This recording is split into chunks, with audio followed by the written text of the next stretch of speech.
5 राज्यों में हुए विधानसभा चुनाव के रुझान और नतीजे आने शुरू हो चुके हैं। रविवार को 4 राज्यों मध्य प्रदेश, राजस्थान, छत्तीसगढ़ और तेलंगाना के चुनावी नतीजे आ रहे हैं। मिजोरम के नतीजे सोमवार को आएंगे। शुरुआती रुझानों में 3 राज्यों में बीजेपी ने बड़ी बढ़त बनाई हुई है। मध्य प्रदेश में तो बीजेपी प्रचंड जीत की तरफ बढ़ती दिख रही है। यहां बीजेपी 230 में से 160 सीटों पर आगे चल रही है। वहीं राजस्थान में भी बीजेपी ने बहुमत का आंकड़ा पार कर बढ़त बनाई हुई है। छत्तीसगढ़ की बात करें तो यहां शुरुआत में कांग्रेस जरूर आगे चल रही थी, लेकिन 10 बजे के बाद बीजेपी ने अचानक बढ़त बनाते हुए बहुमत के आंकड़े को छू लिया। हालांकि ये अभी रुझान है, असली तस्वीर दोपहर बाद साफ होगी। 4 राज्यों में से तेलंगाना ही एक ऐसा राज्य है जहां से कांग्रेस के लिए राहत की खबर आई है। तेलंगाना की 119 सीटों में से 65 पर कांग्रेस आगे चल रही है। वहीं सत्ताधारी बीआरएस 50 के आंकड़े को भी छू नहीं पाई है। जानकारों का कहना है कि 3 राज्यों में पीएम मोदी के प्रचार ने बीजेपी के पक्ष में माहौल बनाने में बड़ी भूमिका निभाई है।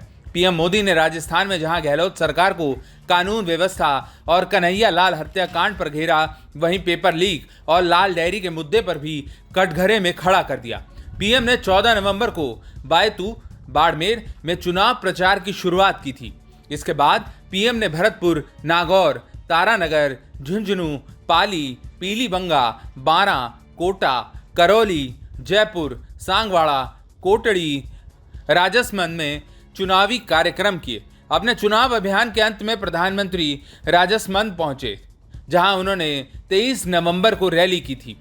इस तरह से पीएम मोदी ने अपने चुनावी कार्यक्रम में राजस्थान में 15 जिलों को कवर किया, जिनमें कुल 103 विधानसभा सीटें आती हैं। 2018 के विधानसभा चुनाव में इनमें से कांग्रेस को 54, भाजपा को 35 और अन्य को 14 सीटों पर जीत मिली थी। मध्य प्रदेश में पीएम मोदी ने राज्य में केवल कमल के निशान पर ही लोगों से वोट मांगा। हालांकि इस दौरान उन्होंने सीएम शिवराज सिंह की लाडली बहना योजना की भी तारीफ की।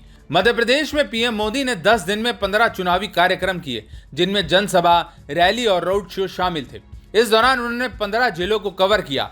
दिग्गज भाजपा नेताओं ने 4 नवंबर को रतलाम जिले में चुनाव प्रचार की शुरुआत की थी। इसके बाद सिवनी, खंडवा, सीधी, दमोह, मुरैना, गुना, सतना, छतरपुर, नीचम, बड़वानी, बैतूल, शाजापुर, झाबुआ जिलों में चुनावी कार्यक्रम हुए। अपने चुनाव अभियान के अंत में प्रधानमंत्री इंदौर पहुंचे थे, जहां उन्होंने 14 नवंबर को रोड शो किया था। इस तरह से प्रधानमंत्री ने अपने चुनावी कार्यक्रम में मध्य प्रदेश में 15 जिलों को कवर किया, जिनमें कुल 71 विधानसभा सीटें आती हैं। 2018 की बात करें तो इन 71 सीटों में से कांग्रेस ने 30, भाजपा ने 36 और अन्य ने 5 सीटों पर जीत दर्ज की थी।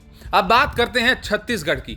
तो यहां पीएम मोदी ने राज्य की बघेल सरकार को महादेव ऐप घोटाले में जमकर घेरा। उनकी हर रैली में भ्रष्टाचार बड़ा मुद्दा रहा। प्रधानमंत्री नरेंद्र मोदी ने राज्य में 5 चुनावी कार्यक्रम किए। प्रधानमंत्री ने 2 नवंबर को कांकेर जिले में चुनाव प्रचार की शुरुआत की थी। इसके बाद पीएम मोदी ने दुर्ग, सरगुजा और मुंगेली में जनसभाएं की। वहीं अपने चुनावी अभियान के अंत में पीएम मोदी महासमुंद में पहुंचे, जहां उन्होंने 13 नवंबर को चुनावी रैली की थी। इस तरह से पीएम मोदी ने अपने चुनावी कार्यक्रम में छत्तीसगढ़ के 5 जिलों को कवर किया, जिनमें कुल 23 विधानसभा सीटें आती हैं। पिछले चुनाव में इन सीटों में कांग्रेस को 20, बीजेपी को सिर्फ 2, जबकि अन्य के खाते में सिर्फ 1 सीट गई थी।